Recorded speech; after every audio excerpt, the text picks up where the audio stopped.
37वां प्रकरण। बावरे देह औ गेह कहां। ऋषिवर पतंजलि ने जिस निरुद्धावस्था को मोक्ष या कैवल्य की संज्ञा दी है, उसे प्राप्त करने का उपाय अभ्यास तथा वैराग्य बताया है। गुरुदेव बताते, अनिष्ट से उपरति वैराग्य है तथा इष्ट में रति अभ्यास है। अभ्यास वैराग्य रूपी दो पंखों के माध्यम से ही योगी रूपी गरुड़ चिदाकाश रूपी अनंत आकाश में उड़ता है और उससे भी ऊपर परब्रह्म रूपी अपनी मंजिल को पाता है। आप यह भी बताते, योगाभ्यास के जो यम नियम तथा आसन प्राणायाम प्रत्याहार बहिरंग साधन है, इनकी सिद्धि में अभ्यास अधिक सहायक होता है और अंतरंग साधन धारणा ध्यान समाधि में वैराग्य अधिक सफलताप्रद होता है। तीव्र अभ्यास तथा अपूर्व वैराग्य के द्वारा गुरुदेव संप्रज्ञात समाधि की सर्वोच्च अवस्था विवेक ख्याति को प्राप्त कर चुके थे। कुछ योगी विवेक ख्याति जन्य पुरुष प्रकृति के संपूर्ण अनुभूत ज्ञान से संतुष्ट तथा तृप्त हो इसे ही कैवल्य पद मान आनंद मग्न रहते हैं। परंतु जो योगी इससे संतुष्ट न होकर और आगे बढ़ते हैं, उन्हें लगता है कि यह आत्म साक्षात्कार ही परम प्राप्तव्य नहीं है। नेति नेति की यह वृत्ति ही पर वैराग्य कहलाती है। अब गुरुदेव विश्वात्मा बावरा जी महाराज पर वैराग्य में अवस्थित हो अवधूत वृत्ति से परिव्रज्यारत रहते चिंतपूर्णी की पहाड़ी पर लय योग सिद्ध कर आप अद्वैतानुभूति कर चुके थे और इसी सिद्धा भक्ति की अमृतमय अवस्था में आप नयनों से नदीवत नीर बहाते स्वरचित पद गाने लगते। जब लौ जग माही को अपनो तब लो घनश्याम से नेह कहाँ है। प्रिय लागते भोग संयोग से जो हिय में वह साँचो स्नेह कहाँ है। रहे भीगी न जो पल के जल से बरसा उर प्रेम का मेह कहाँ है। अरे बावरे मारे वियोग के जो उनके लिए देह और गेह कहाँ है। समाधि से व्यथित हो कुछ सुध आते ही आप बारंबार कह उठते, अरे बावरे देह और गेह कहाँ है, अर्थात तेरा शरीर और घर कहाँ है। सर्वत्र चैतन्यता ही तो पसरी हुई है। इस पर वैराग्य की परिपक्व अवस्था में आप चलते चलते पहुंच गए मध्य प्रदेश के उज्जैन नामक सिद्ध स्थान पर। काल के काल महाकाल का सिद्धानुसिद्ध महाकालीश्वर ज्योतिर्लिंग भुक्ति मुक्ति प्रदाता है। सब प्रकार के भक्त तथा साधु संत इस ज्योतिर्लिंग के दर्शन पूजन ध्यान अर्चन को लालायित रहते हैं। यहाँ अद्भुत प्राकृतिक सौंदर्य से चारों ओर से घिरी क्षिप्रा की पावन धारा सभी को बरबस अपनी ओर खींचती है। पूज्यपाद महायोगी गुरुदेव पर वैराग्य की पराकाष्ठा में लीन हो नर्मदा जी में कूद गए और ब्रह्म तत्व का प्रतीक जनेऊ जो बचपन से धारण किया हुआ था तोड़कर धारा में प्रवाहित कर दिया। शिखा सूत्र तथा भंवर सदृश गुच्छों वाले काले घने बाल उतार फेंके। सर्वम संन्यस्तम की डुबकी लगा अच्युत स्वरूप से बाहर आ गए। कभी पूर्ण दिगंबर तो कभी कोपीनधारी परमहंस अवस्था के स्वामी इन महायोगी राज ने अब एक भगवा टुकड़ा कमर पर लपेट लिया। गीतानाथ का कहना है कि जो योगी है वही सन्यासी है, जो सन्यासी है वही योगी है। जो परमात्मा से युक्त है वह योगी सहज में ही अनात्म में अनासक्त व विरक्त सन्यासी होता है। जो अनात्म से विरक्त सन्यासी है वही आत्मनिष्ठ व परम आत्मा परमात्मा से युक्त योगी होता है। योगी की उच्चतम अवस्था में विधि निषेध से ऊपर उठे वीतरागी अवधूत वृत्ति के परमहंस योगियों वह सिद्धा भक्ति के स्वामी अवतरित महापुरुषों की रहनी निराली हो जाया करती है। वे सुख दुख, पाप पुण्य, शुभ अशुभ, पवित्र अपवित्र के द्वंद्वों से सर्वथा ऊपर उठ जाते हैं। वे किसी नाम रूप व परिचय की धारा में बंधे नहीं होते, किसी आवरण को ओढ़ने के गुलाम नहीं होते। वहां देह रूपी मिट्टी को ढकने के लिए कागज, पत्ते या कपड़े का टुकड़ा है तो भी ठीक, नहीं है तो भी क्या।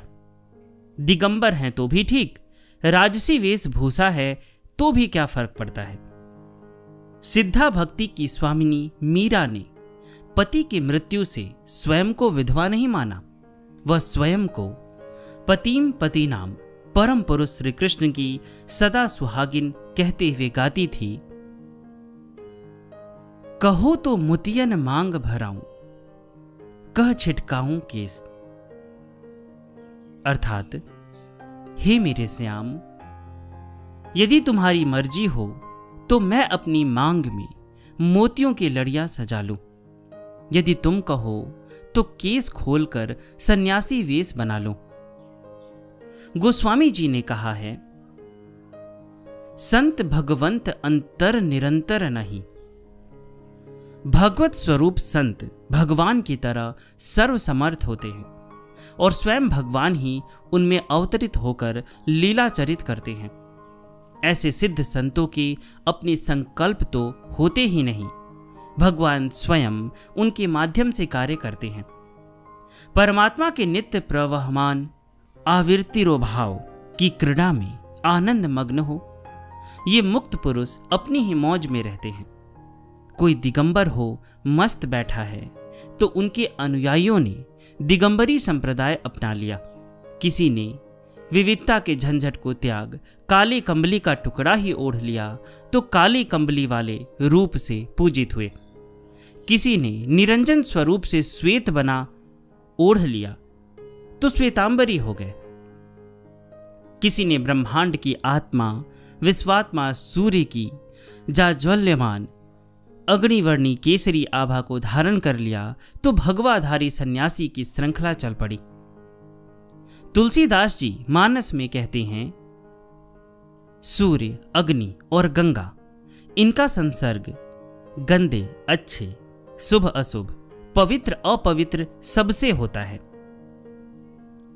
परंतु ये स्वयं तो निर्लिप्त रहते ही हैं, उन्हें भी पवित्र बना डालते हैं जो उनके संसर्ग में आते हैं।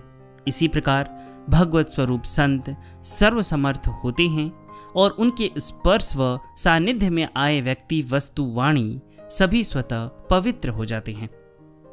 महायोगी गुरुदेव विश्वात्मा बावरा जी महाराज ने विश्वात्मा सूर्य की अग्निवर्णी आभा वाला भगवा रंग चुना और उसे लपेट लिया। अग्नि स्वरूप सूर्य तथा नर्मदा जी को साक्षी बनाया। आपके सूक्ष्मात्मा भगवान चंद्रमौली जी भी अवश्वमेव सदगुरुदेव के स्वरूप में साक्षात वहां विराजमान होंगे। विरक्त शिरोमणि गुरुदेव का यह विद्वत संन्यास हमारे लिए स्मरणीय और परम स्तुत्य है। मौनी अमावस्या की परम पवित्र वेला थी वह। अंग्रेजी तारीख के अनुसार 28 जनवरी 1960 का दिन था। संन्यास एक अवस्था विशेष का घोतक होता है। महायोगी राज गुरुदेव इसकी अनूठी परिभाषा इस प्रकार एक पद में करते हैं, वासना शिखा सिर से उतार, जो नाच अनेक नचाती है, मन का मुंडन कर दे प्यारे, जिसमें विकार की थाती है। व्यवहार तीन गुण के सब हैं, ये ही तू तीन ताग मानो, दे तोड़ बहा प्रभु प्रेम भक्ति की धारा ही गंगा जानो। है विमल बुद्धि गेरूता को, निर्मल विचार जल मध्य घोल, चितपट कसाय रंग में रंग, जगदेव हरि यह मंत्र बोल। अंडज और पिंडज स्थावर जंगम नारायण रूप सभी, दृढ़ भाव यही निश्चय कर ले, खुल जावे ग्रंथि मूल तभी। आत्मा एक है नित्य सदा, विज्ञान दंड कर ले में लेवे, अभिमान अपन पौ का प्यारे, वह गुरु दक्षिणा में देवे। इस भांति बने तू सन्यासी, यदि अचल शांति सुख पाना है। बावरे राम मन की जानी, तन से क्या वेश बनाना है, तन से क्या वेश बनाना है। 38वां प्रकरण, यति रूप में परिव्रज्या। सन 1955 से गुरुदेव कठोर तप साधन तथा स्वाध्याय के साथ साथ भारत के विभिन्न स्थानों पर परिव्रज्यारत रहे। आप 2 या 4 महीने एक स्थान पर रहते, फिर आगे निकल जाते। 1956 में आप बाबा मणिराम जी से हठ योग तथा राजयोग की विद्या सीख उसके अभ्यास के लिए घने जंगलों, बर्फ से ढकी चोटियों, गंगा, यमुना, नर्मदा आदि नदियों के तटों तथा तीर्थ स्थानों पर एकांतवास करते रहे। 1956 में ही आप ऋषिकेश पहुंचे। राजयोग के पथिक प्राय जगत से उदासीन होकर एकांतवास करते हैं। हरिद्वार, ऋषिकेश उन दिनों विरक्त वृत्ति वाले साधुओं की साधना तथा अध्ययन स्थली थी। उन दिनों यहां खूब झाड़ियां होती थी। नेपाली क्षेत्र में झाड़ी को झिड़ी बोलते हैं। ना मालूम कब और कैसे इन झाड़ियों के नाम ऋषिकेश झिड़ी, सप्त सरोवर झिड़ी, ब्रह्म निवास झिड़ी, सीसम झिड़ी आदि पड़ गए। अधिकतर विरक्त साधु तथा योगाभ्यासी इन्हीं झिड़ियों में तप हेतु पड़े रहते थे। हरिद्वार में भिक्षा के लिए काली कमली वाले, निर्धन निकेतन, पंजाबी व सिंधी क्षेत्र, दशनामी अखाड़े, कैलाश आश्रम आदि प्रसिद्ध होते थे। विद्या अध्ययन के लिए ऋषिकेश में प्रस्थानत्रयी अर्थात ब्रह्मसूत्र, गीता तथा उपनिषद का पठन पाठन होता था। मूर्धन्य विद्वान यहाँ वेदा अध्ययन करते कराते और गंगा जी का पावन सानिध्य लाभ लेते। स्वामी चेतनानंद गिरी जी, स्वामी विष्णुदेवानंद गिरी जी, स्वामी प्रभुदत्त जी ब्रह्मचारी, स्वामी विद्यानंद जी, स्वामी अखंडानंद जी, स्वामी करपात्री जी महाराज, स्वामी शरणानंद जी, स्वामी कृष्णानंद जी तथा गुरुदेव बावरा जी महाराज भी ऋषिकेश की इन झिड़ियों का सेवन करते, भिक्षा पाते और विद्या अध्ययन के साथ साथ गंगा तट की रेती पर बैठकर शास्त्रार्थ का आनंद लेते। बहुत से अभ्यासी नाम जप हेतु दिन रात गंगा तट पर पड़े रहते। हरिद्वार में स्वामी मोहन गिरी जी महाराज तथा कनखल में स्वामी महेश्वरानंद जी वेदांत तथा पंचदशी पढ़ाते। ये सब महान महापुरुष, परम विद्वान तथा परम विरक्त संत थे। वेद वेदांत, षड दर्शन तथा समस्त साहित्य के अध्ययन हेतु यत्र तत्र साधुओं की टोलियों का दर्शन इस तीर्थ स्थान की शोभा को खूब शोभित करता। गुरुदेव एक झिड़ी में दिगंबर पड़े रहते। कभी बाहर निकलते तो केले के पत्तों को कोपीन की तरह लपेट लेते या मुंज की कोपीन पहन लेते। आप उन दिनों नारियल के खोल में दूध पीते। कोई दे देता तो दूध पी लेते, अन्यथा गंगा जल आपके लिए अमृत स्वरूप था। कई कई दिन तक देह की सुध ही न रहती तो खाना पीना क्या था। ऋषिकेश में ही प्रसिद्ध संत स्वामी शरणानंद जी, जो बाद में मानव सेवा संघ के संस्थापक हुए, से भी गुरुदेव की आत्मीयता हो गई। स्वामी शरणानंद जी आपको भारत के सिद्ध संतों के बारे में बताते और उनसे मिलने को प्रेरित करते। एक बार भारत की प्रसिद्ध संत सती मां भी ऋषिकेश संतों के दर्शन हेतु आई तो स्वामी शरणानंद जी ने इस अद्भुत संत मां के भी दर्शन करने को कहा। उस समय तो गुरुदेव उन्हें न मिल सके, परंतु 1963 में अमरनाथ की यात्रा के समय आप कश्मीर के पहलगांव में सती मां से मिले और साथ साथ अमरनाथ की यात्रा भी की। ऋषिकेश, हरिद्वार से ही गुरुदेव सहारनपुर और यमुनानगर भी गए। जगाधरी के अग्रसेन चौक से 1 किलोमीटर दूर भगवान आश्रम है। उस समय यह विरक्त साधु संतों के लिए एकांत स्थान था। कुछ समय यहां निवास कर आप यमुनानगर गए। यमुना नगर में आर्य समाज मंदिर तथा सनातन धर्म मंदिर में जब आपने वैदिक सनातन धर्म की वैज्ञानिक और सर्वग्राही व्याख्या की तो यमुना नगर के विद्वान आर्य समाजी अभिभूत एवं हतप्रभ हो गए। यमुना नगर में ही विश्वविख्यात पेपर मिल के जनरल मैनेजर त्यागी साहब आपसे इतने प्रभावित हुए कि आपके समक्ष नतमस्तक होकर पेपर मिल कॉलोनी में बड़े बड़े आयोजन करवाए।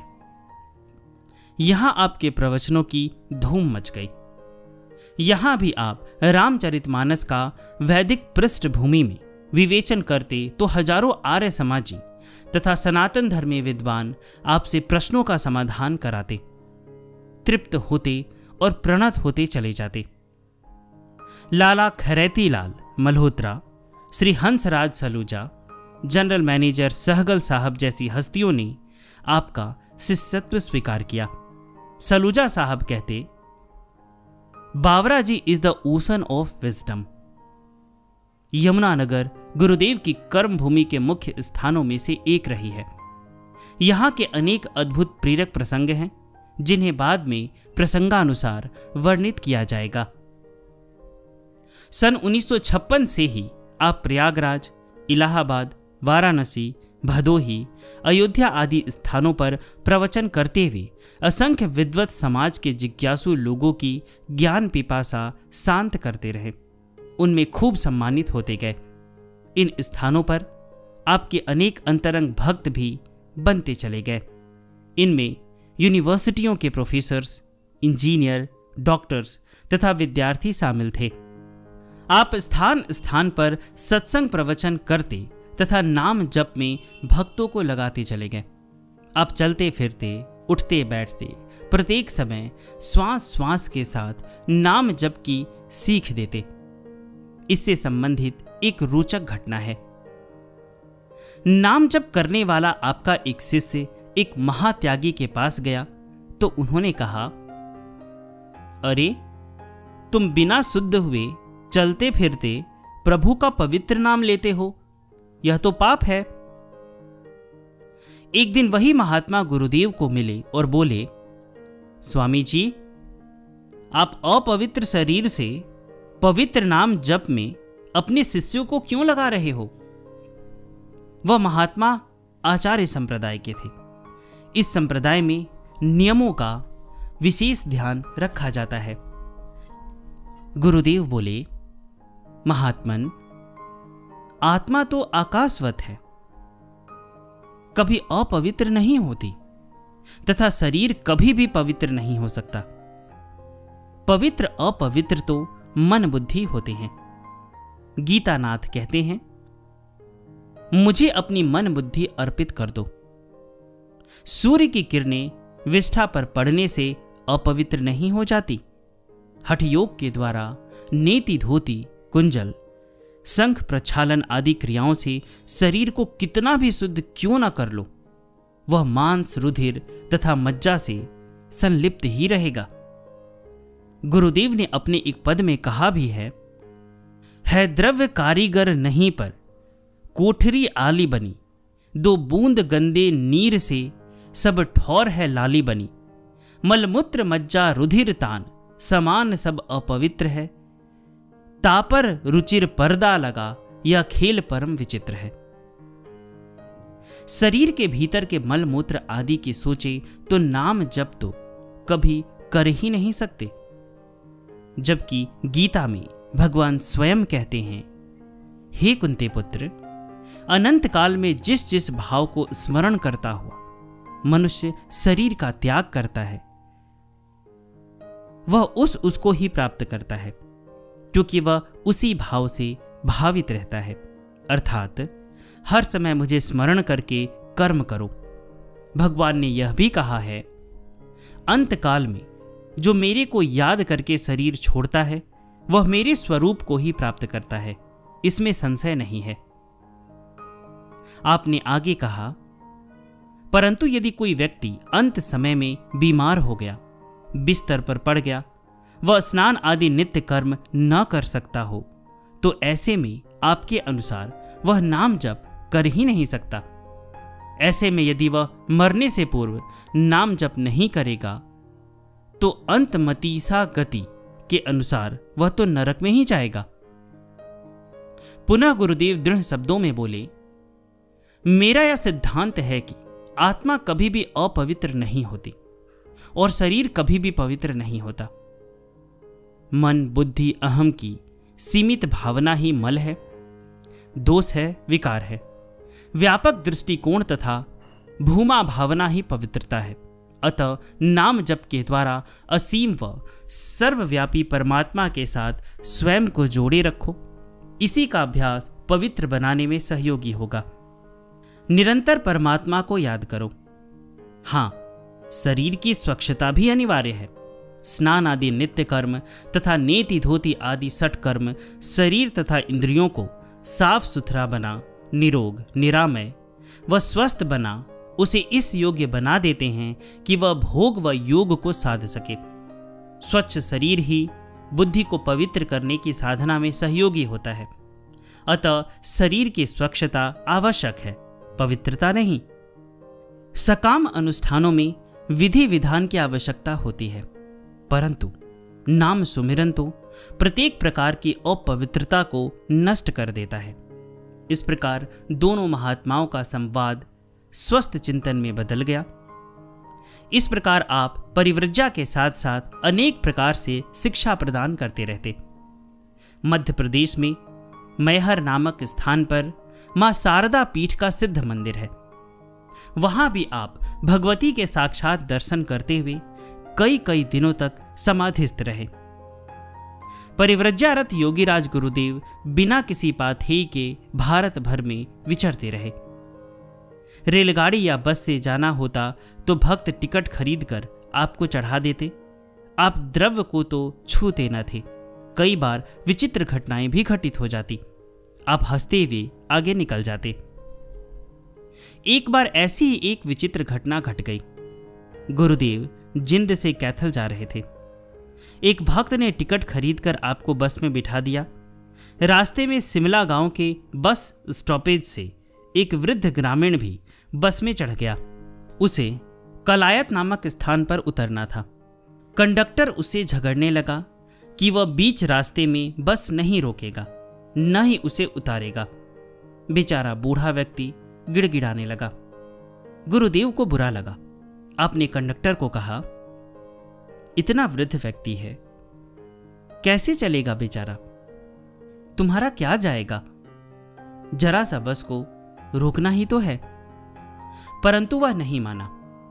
जब आपने देखा कि वह नहीं मानेगा तो आपको वृद्ध व्यक्ति की चिंता हुई। चित्त में कुछ करने की स्फुरना ही हुई थी कि बस का पिछला टायर पंक्चर हो गया। कंडक्टर जिद्दी था। ड्राइवर को बोला, बस रोकना नहीं, थोड़ा सा ही दूर है, ले चलो। थोड़ा दूर जाते ही आगे का टायर भी पंक्चर हो गया। वृद्ध को वहीं उतरना था। वह उतर गया तो गुरुदेव भी उतरकर पैदल चल दिए। सभी हैरानी से कभी उस बूढ़े व्यक्ति को तो कभी गुरुदेव को देखने लगे। चित्त में स्फुरित प्रभु के प्रकाश से अभिभूत तरंगों की सर्वसिद्ध महिमा को अनुभव कर आप मुस्कुराते रहे। इसी प्रकार घूमते हुए आप नारनौल पहुंचे तथा शिव मंदिर में काफी समय तक प्रवचन करते रहे। 1960 में भगवान दास बत्ता के आमंत्रण पर आप नाभा भी गए। वहीं गवर्नमेंट डिग्री कॉलेज की प्रोफेसर विमला बत्ता जी श्री चरणों की अनन्य भक्त बनी। विमला बत्ता गृहस्थ धर्म के पालन के साथ साथ गुरुदेव के विचारों को स्वयं के जीवन में उतारते हुए वेदांत निष्ठ उच्च अवस्था की साधिका थी। पति की मृत्यु के बाद विमला बत्ता को संन्यास लेने की प्रबल इच्छा हुई तो गुरुदेव ने इनकी आंतरिक अवस्था देख इन्हें स्वयं अपनी गले के रुद्राक्ष की माला और भगवा परना देकर कृपा की।